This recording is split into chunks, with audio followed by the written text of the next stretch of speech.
Hello दोस्तों, this is quantum academy. एक बार फिर आप लोगों का स्वागत है।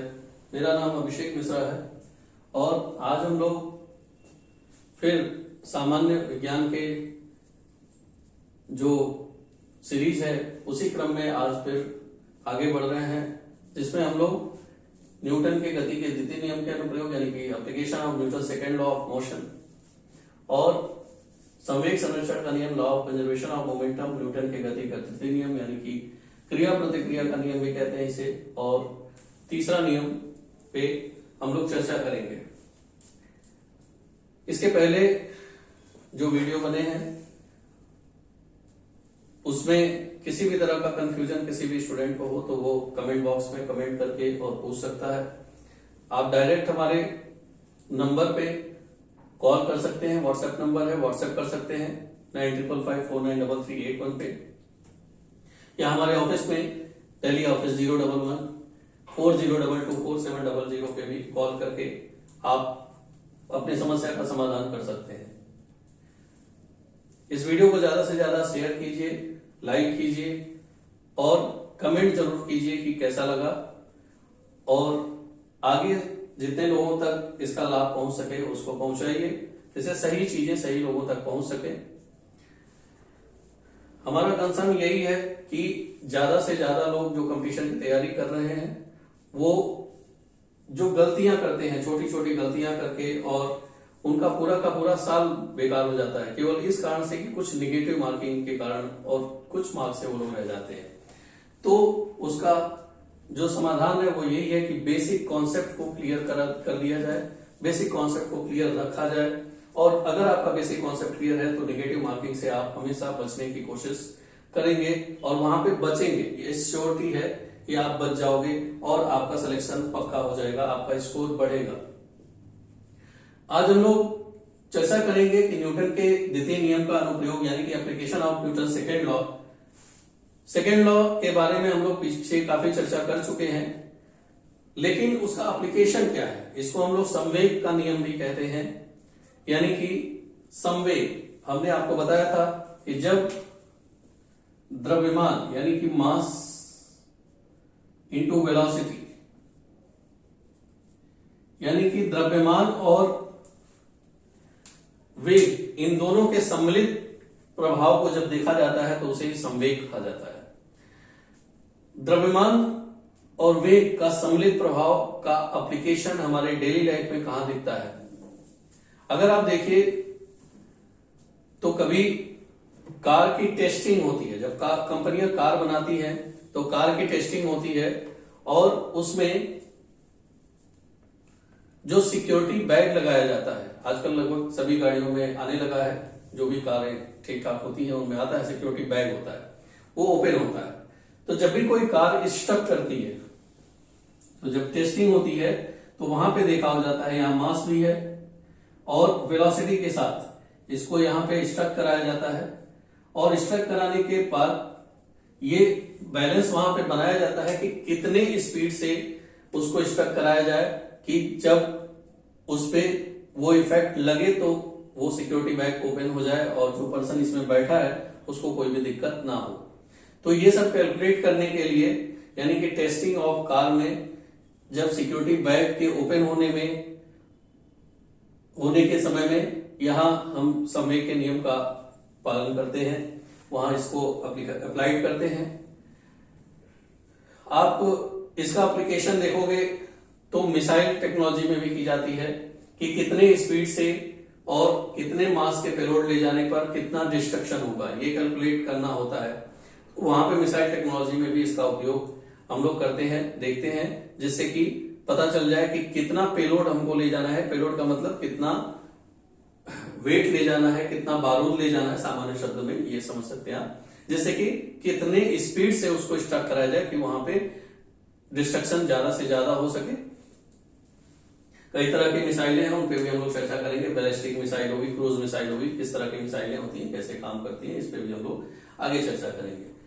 तो इसके अलावा आप देख सकते हो कि जो कोई भी कोलिजन होता है, कोलिजन का मतलब होता है टकराहट, कहीं भी कोई भी चीज किसी से टकराएगी तो कितना डिस्ट्रक्शन हो सकता है, कितना भी। अक्सर आप लोग सुनते रहते हो कि कोई एस्ट्रॉयड आने वाला है धरती पर, कोई एस्ट्रॉयड गिरने वाला है, धरती के पास से आने वाला है, तो हम लोग कैसे बता लेते हैं कि वो इतना नुकसान करेगा, इतना ज्यादा प्रॉब्लम क्रिएट हो सकती है, ये अगर टकराया तो ये डैमेजेस हो सकते हैं। ये सारी की सारी चीजें न्यूटन के सेकंड लॉ से हम लोग कैलकुलेट कर सकते हैं, जान सकते हैं एस्ट्रॉयड कितना नुकसान पहुंचा सकता है, क्योंकि उसकी स्पीड होती है, उसके पास मास होता है, तो कितना डिस्ट्रक्शन, कितना उसका प्रभाव हमको दिखेगा। हम लोग उसको नुकसान के फॉर्म में कहते हैं, डिस्ट्रक्शन कहते हैं, विनाश कहते हैं, लेकिन साइंस के भाषा में हम उसको इफेक्ट कहेंगे कि मोमेंटम बैलेंस होना कहते हैं उसको, यानी कि उसका इफेक्ट कहते हैं।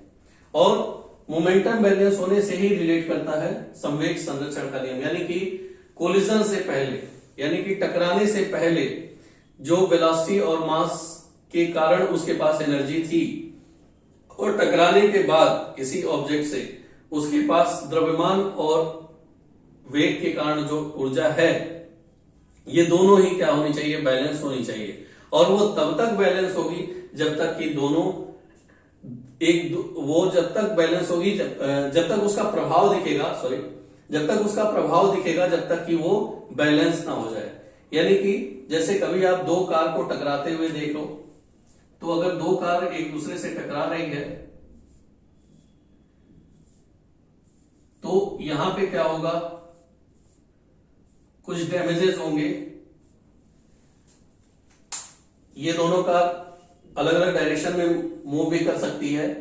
जो डैमेजेस होंगे वो तब तक होंगे जब तक कि इन दोनों के एनर्जी को बैलेंस ना कर लिया जाए।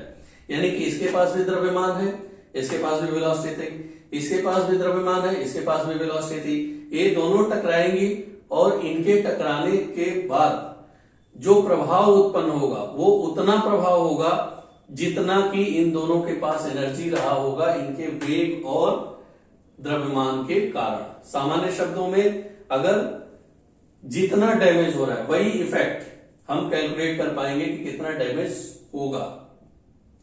तो ये डिपेंड करता है कि उसका मास कितना है और उसकी वेलोसिटी कितनी रही होगी। तो ये न्यूटन के द्वितीय नियम के कुछ अनुप्रयोग हैं।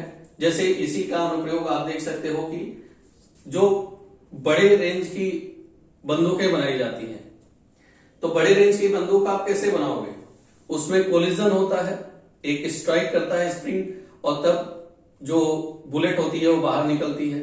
तो हमें कितनी दूर भेजना है उसे, वो डिपेंड करेगा कि उसका मास तो कम है लेकिन वेलोसिटी उसकी ज्यादा करनी है, तो उसकी वेलोसिटी ज्यादा करने के लिए उतना ही तेज कोलिजन कराना पड़ेगा, यानी कि टकराना पड़ेगा। बंदूक में स्प्रिंग होती है और वो टकराती है, जिसके कारण बुलेट आगे की तरफ बढ़ती है।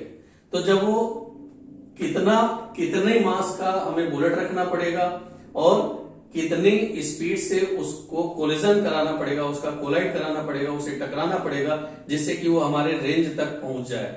तो जो अच्छे क्वालिटी की बंदूकें होती हैं उनमें इन सब चीजों पे बहुत अच्छे से ध्यान दिया जाता है, और इसीलिए अलग अलग बंदूकों की अलग अलग रेंज होती है। तो वहां भी बनाते समय हम लोग इस नियम को देखते हैं। तो ज्यादातर किताबों में ये सब एग्जाम्पल आपको दिए नहीं गए हैं। ध्यान रखिएगा कि अगर आपका कॉन्सेप्ट क्लियर है तो अगर आगे से पूछा जाए तो आप बता सकते हो कि ये न्यूटन के द्वितीय नियम का अनुप्रयोग है या किस नियम का अनुप्रयोग है। पहले नियम के अनुप्रयोग ज्यादातर किताबों में दिए गए हैं, तीसरे नियम के दिए गए हैं, लेकिन द्वितीय नियम के अनुप्रयोग ज्यादा दिए नहीं गए हैं।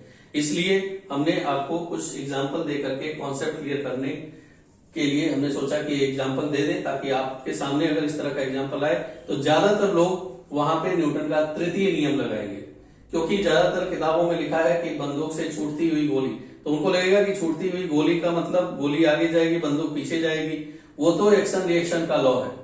एक्शन रिएक्शन का लॉ यानी कि क्रिया प्रतिक्रिया का नियम, यही तृतीय नियम है कि जितना बल कोई भी वस्तु अपने आगे वाले पे लगाती है, वो वस्तु भी उस पर उतना ही बल अपोजिट डायरेक्शन में लगाती है, दिशा विपरीत होती है। यानी कि लॉ ऑफ एक्शन रिएक्शन, इससे आप लोग परिचित भी होंगे कि जितना बल कोई भी ऑब्जेक्ट किसी ऑब्जेक्ट पे लगाएगा तो वो ऑब्जेक्ट भी उस पर उतना ही बल वापस दूसरे दिशा में लगाएगी, यानी कि अपने स्थिति में परिवर्तन का विरोध करेगी, ये जड़त्व के कारण। तो वही फोर्स जो है वो एक्शन रिएक्शन का लॉ है। तो इसके नियम के अनुसार जैसे बंदूक में गोली छूटती है तो गोली आगे की तरफ और बंदूक पीछे की तरफ आती है, तो वो तो न्यूटन का क्रिया प्रतिक्रिया का नियम या तृतीय नियम होगा, लेकिन वो गोली कितने रेंज तक जाएगी या तोप का गोला है वो कितने रेंज तक जाएगा, ये कैसे डिसाइड होगा? ये डिसाइड करेगा उस पे पुश पे, उसके कोलिजन पे, उसके धक्के पे। तो ये जो है न्यूटन के द्वितीय नियम के अनुसार एक्सप्लेन होगा। तो यहां पे कंफ्यूजन नहीं होना चाहिए, एकदम कॉन्सेप्ट क्लियर रखिएगा कि कौन सा अनुप्रयोग किस लॉ के तहत आता है, और ये हर साल क्वेश्चन पूछे ही जाते हैं। जैसे नाव से हम लोग आगे की तरफ उतरते हैं तो नाव पीछे की तरफ हो जाती है, ये कॉमन एग्जांपल है। तो क्योंकि हम आगे जा रहे हैं तो उस पे हमने पीछे की तरफ फोर्स लगाया अपोजिट डायरेक्शन में, तो नाव पीछे हो गई और हम आगे की तरफ हो गए। तो इस तरह से न्यूटन के क्रिया प्रतिक्रिया का नियम भी जो है वो काफी इस पे एग्जाम्पल पूछे गए हैं। तो आप लोग ध्यान रखिएगा कि द्वितीय नियम और तृतीय नियम में ओवरलैप ना होने पाए, द्वितीय नियम क्लियर रहे, क्योंकि इससे क्वेश्चन पूछने की संभावना अब बढ़ रही है, क्योंकि उन्होंने प्रथम और तृतीय नियम पे बहुत सारे क्वेश्चन पूछ लिए हैं। अब नए ट्रेंड में अब द्वितीय नियम से भी क्वेश्चन पूछे जा रहे हैं। अभी तक वो लोग संवेग क्या है ये पूछे हैं, संवेग संरक्षण का सिद्धांत क्या है ये पूछा है उन्होंने। संवेग संरक्षण का सिद्धांत यही है कि टकराने से पहले द्रव्यमान और ऊर्जा के कारण जो ऊर्जा होती है किसी भी वस्तु से, वो दूसरे वस्तु से टकराने के बाद भी दोनों की ऊर्जा सेम रहनी चाहिए, यानी कि कंजर्व रहनी चाहिए ऊर्जा, यानी कि संवेग क्या है वो संरक्षित रहना चाहिए, और यही law of conservation of energy है। तो और उसी को बैलेंस करने के लिए जो इफेक्ट दिखाई देता है वो हमको दिखाई देता है कि जो डैमेज हुआ या जो भी चीज हुई वो हमें उसके इफेक्ट के कारण दिखाई देता है, क्योंकि यहां इसको कंजर्व करना होता है मोमेंटम को। तो इस प्रकार से हम लोगों ने न्यूटन के गति के नियम देखे, उनके अनुप्रयोग देखे, और अब इन सभी पे बल की परिभाषा देखी। बल के लिए हमने गणितीय सूत्र देखा, उसका मात्रक देखा, एसआई यूनिट देखी, और बहुत सारे जो त्वरण पे चर्चा की, गति पे चर्चा की, वेग विस्थापन पे चर्चा की। तो एक तरह से एक बड़ा टॉपिक हमने कवर कर लिया है, और छोटे छोटे टॉपिक छोटे छोटे वीडियोस में हमने इसको कवर करने की कोशिश की है, ताकि कम समय में आपको ज्यादा से ज्यादा लाभ मिल सके। और ये आपने बहुत बड़ा एक टॉपिक कवर कर लिया है, क्योंकि इसके आगे आपको बहुत आसानी होगी अगर इतना क्लियर हो गया होगा। तो आगे इस वीडियो को शेयर, लाइक और कमेंट करना ना भूलें। आज के लिए धन्यवाद।